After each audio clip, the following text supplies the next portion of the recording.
இப்போ வந்து காலேஜ்ல கூட கிருத்திகா மேம் டைரக்ட் பண்ண ஒரு ஷார்ட் ஃபிலிம்ல இஃப் நாட் ராங் இல்லையா? நீங்க ஒரு ஆமா ஆமா குட்டி கரெக்ட் கரெக்ட் கேரக்டர் ஒண்ணு அந்த லைப்ரரியில ஓடிட்டு தொரத்துற ஒரு கேரக்டர். அது மறக்க முடியாது.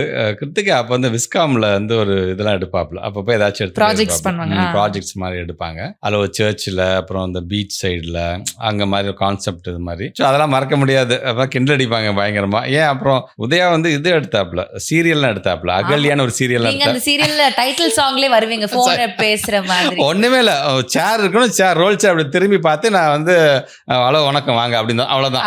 இவ்வளோதான் சீனு. ஓகே. அப்புறம் ஏதோ ஃபோன் பேசுகிற மாதிரி சீன் இருக்குமா, அவ்வளோதான். அது பார்த்தீங்கன்னா தொடர்ந்து ஒவ்வொரு முறையும் அந்த சீரியல் போடும்போது முக்கியமானதுக்கு அந்த அந்த போடுவாங்களா ஹைலைட்ஸ் மாதிரி போட்டு வந்துட்டே இருக்கான்.